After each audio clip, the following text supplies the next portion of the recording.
There are very few pleasures in life more simple, satisfying, or enduring than finding, or rather being found by, a song.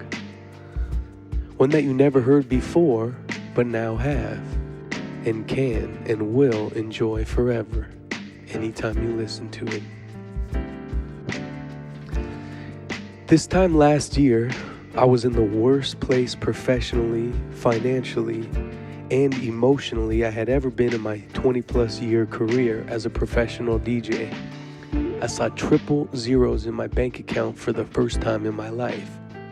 I was broke. I started earning my own money at 14, and although I have never been a wealthy man, I always had a few bucks.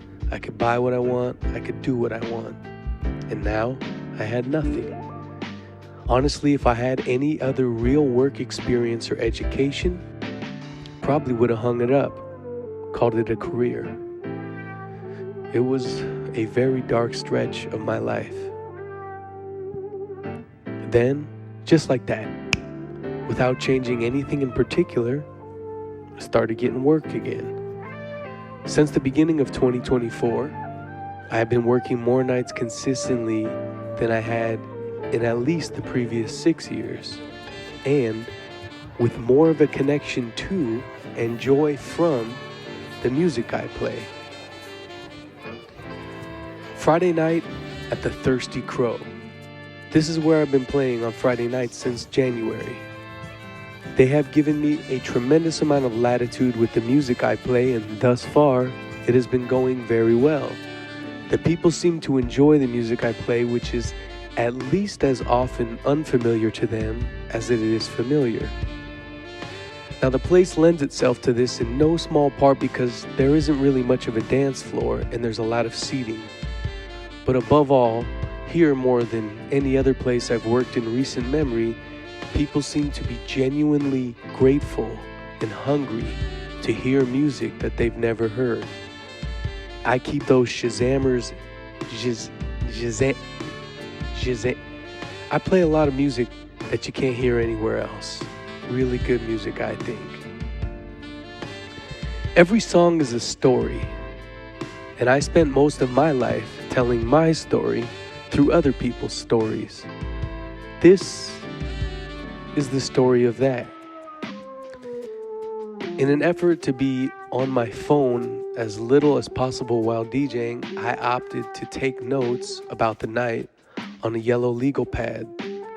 Only thing, I forgot to bring them. So I tore one side of a Serato record sleeve into 4 pieces and used that instead. These are scattered thoughts I jotted down in brief moments throughout the night that I felt worthy of recording.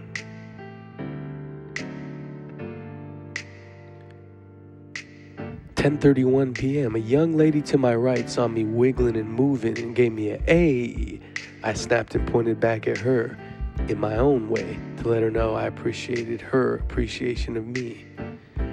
10:49 p.m. Beatrice from Santa Barbara approached and let me know I was jamming. That's 2 compliments in less than the first hour, just for being me and doing what I do.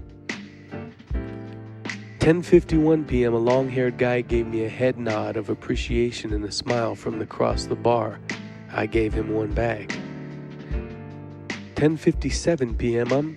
I'm seeing the forming of a collective head nod. This is gonna be a good night, I can tell. Just after 11 p.m., the good-looking couple sitting by the window gave me a pleased salute, which I returned in kind. They seemed to really be enjoying the music. 1 seat over from me, a little later, I recognize a truly great but underappreciated performance artist. I see he's enjoying the music. I take a brief moment to let him know I also enjoy his work very much. He was humble in his acknowledgement, like most great artists. Just before midnight, a young guy came up to tell me I love this song, as The Boss by James Brown was on. I like to drink when I work. I like to drink in general, but I'm fairly vigilant with the amount I consume. With that in mind, around the third drink, I usually have a nice buzz going.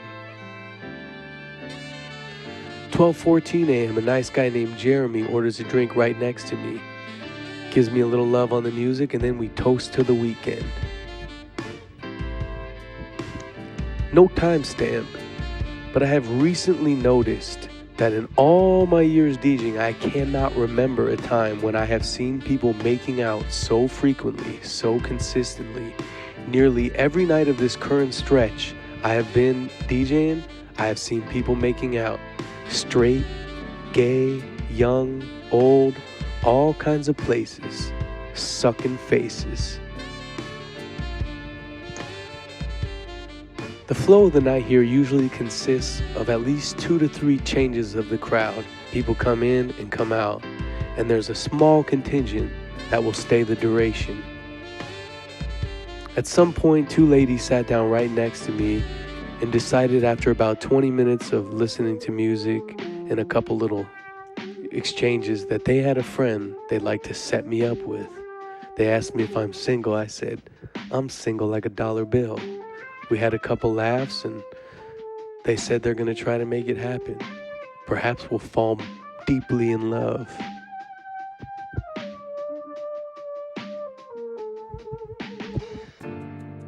The last hour is the difference between a good night and a forgettable night. This has very little to do with how busy it is. Some of the most memorable special nights I've ever played were with just the right amount of people in the right place on the right night. With that in mind, the last hour from tonight is mostly a blur.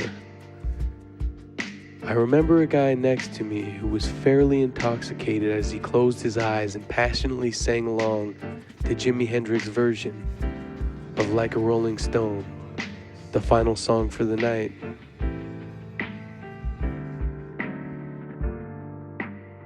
I wish I had a more profound ending for this story. Perhaps this is just the second chapter in a story that is yet to be written. Good night, baby.